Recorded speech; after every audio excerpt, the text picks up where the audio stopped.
E aí, meus amigos, então finalmente tomei vergonha na cara e li o 1984 do George Orwell. Esse livro aqui, junto com A Guerra dos Tronos, são os dois livros que eu mais me cobrei a ler este ano. Sei que muitos de vocês aí que acompanham meu canal já leram o livro ou já ouviram falar dele. Então, para você aí que já leu o livro, que este vídeo aqui sirva aí pra gente trocar umas ideias e opiniões acerca do livro. E para você que não leu ainda, que este vídeo sirva de incentivo para você começar a ler, porque o livro é incrível e até agora estou me perguntando por que eu não li este livro aqui antes. George Orwell, para quem não sabe, não é o nome verdadeiro do escritor, é um pseudônimo. O nome verdadeiro dele é Eric Arthur Blair. Ele nasceu na Índia. Na época o pai dele trabalhava para o Império Britânico, mas ele estudou em escolas tradicionais na Inglaterra. E em 1949, então, ele publicou este livro aqui, imaginando um futuro distópico do que seria o ano de 1984. E é claro que os anos 80 não foram bem assim. E este aqui, gente, é aquele tipo de livro que nos deixam mais conscientes em relação ao rumo que a nossa sociedade está caminhando. Porque o livro nos traz fortes alertas, por exemplo, que sim, nós podemos ser vítimas de manipulação, seja aí feita pelo governo ou pela mídia. Em relação à mídia, por exemplo, basta que um seleto grupo aí de empresários o grupo político passe a ter domínio sobre os meios de comunicações de um país, que sim, há uma grande chance de haver manipulação em favor aos ideais deste grupo. O livro nos assusta às vezes porque a gente tem a impressão que muitas coisas que acontecem aqui na história, a gente tem a impressão que já estão acontecendo aqui na nossa sociedade agora. Ou pelo menos que essas coisas estão a caminho de acontecer. Claro que de uma maneira bem sutil, que quase a gente nem nos damos conta disso. Um exemplo que eu posso pegar aqui do livro são os aparelhos chamados teletelas, que estão presentes em quase todos os lugares aqui do país, da história. E esses teletelas são uma espécie de televisão que interagem com as pessoas, que dão informações, que dão ordens e principalmente elas vigiam as pessoas. Ou seja, elas sabem de tudo a respeito da vida das pessoas. E o que esses teletelas nos lembram? Isso mesmo, os computadores e a nossa querida e amada internet. E é aqui então que a gente conhece o mais famoso ditador da literatura, o Big Brother. Se você pudesse me dizer... Não estou me referindo a um programa de televisão, tá? Apesar que realmente o nome do reality show foi tirado do livro, estou me referindo a um personagem mesmo, que é o grande líder deste país fictício aqui da história chamado Oceania. E é por meio desse teletelas que o grande irmão, que é a tradução para o Big Brother, vigia todas as pessoas deste país. É aqui então que a gente vai conhecer o personagem chamado Winston. Ele trabalha para esse partido aí que governa o país. Só lembrando que a sociedade aqui, gente, ela é dividida em três partes, tá? O primeiro aí que está no topo aí da pirâmide é o grande irmão. Na parte mais baixa então está os membros do partido. E aí na base da pirâmide aí formada pela grande maioria da população, que são os proletas, que na sua maior parte aí são formados por trabalhadores comuns. Os membros que fazem parte desse partido fazem de tudo para manter o regime do poder, por isso eles vivem manipulando a população. E o livro é muito didático em nos mostrar quais eram as técnicas que eles usavam aí para manipular as pessoas. E é justamente aí quando nós vamos conhecendo essas técnicas que a gente se depara com uma das frases mais famosas do livro, que é: quem controla o passado controla o futuro e quem controla o presente controla o passado.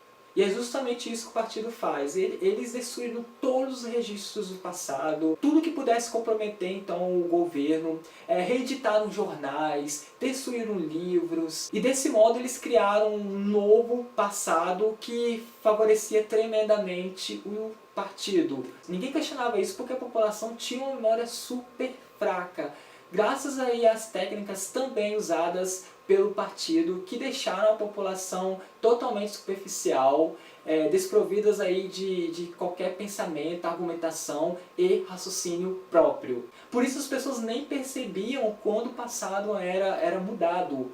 Para elas, o passado sempre era o único, absoluto e impossível aí de ser inalterado. Então elas aceitavam esse novo passado facilmente. Até mesmo os funcionários do partido que eram responsáveis em reeditar aí essas informações do passado, eles não tinham uma consciência do que eles realmente estavam fazendo.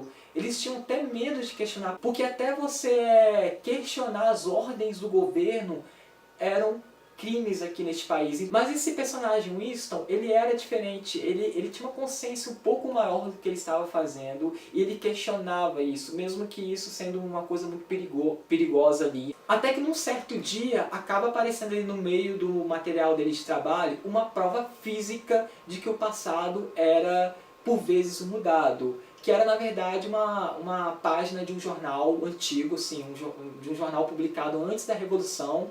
E nesse jornal tinha uma notícia que desmascara totalmente o governo. Mas ele logo se desfaz dela porque você manter qualquer registro do passado também é um crime. Então ele passa a partir daí procurar por pessoas que pensam como ele.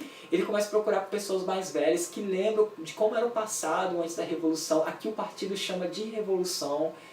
Porque ele quer saber se realmente as coisas eram melhores antes do passado, porque era justamente isso que o partido fazia. O partido vivia dizendo que o passado era pior, que agora as coisas estavam muito mais melhores, que agora ninguém passava fome, que agora a produção era muito mais maior. Então eles viviam se forjando dados e a população caía nisso. Então, gente, a partir daqui a história não é muito diferente de outras histórias aí de distopia. Mas a terceira parte do livro, gente, é espetacular. O final do livro é incrível.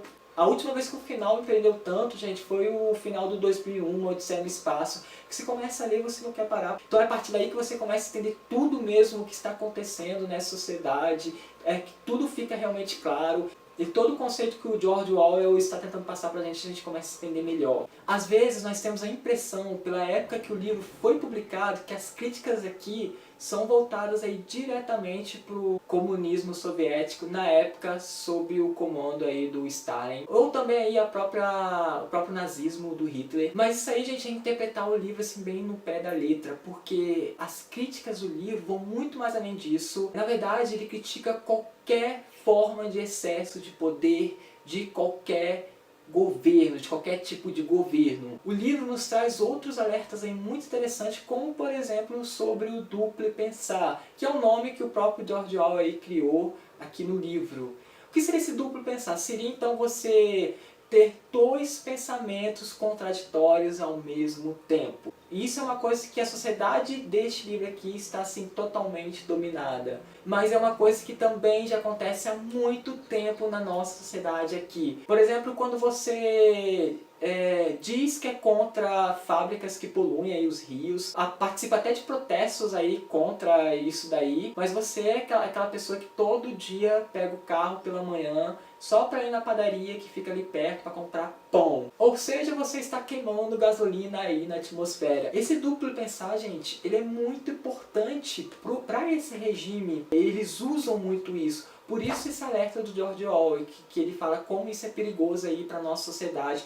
Para vocês entenderem isso melhor, vocês vão ter que ler o livro, que é super interessante. Bom, gente, esse livro aqui tem muito mais coisas que eu poderia falar. Eu poderia ficar horas aqui falando só sobre as tecnologias que aparecem no livro aqui, que estão aparecendo agora, atualmente. Eu pretendo fazer um vídeo só falando sobre isso daí. É claro que vai ser um vídeo só de entretenimento, tá? Porque a gente não pode também levar muito no pé da letra, eu acho, né, essas coincidências. Mas enfim, gente, o livro é espetacular. Eu super indico o livro. Vocês têm que ler o livro, que eu tenho certeza que vocês vão entender melhor a nossa sociedade, como ela funciona. Espero que vocês tenham gostado do vídeo. Até o próximo vídeo aí, gente. Até mais. Tchau.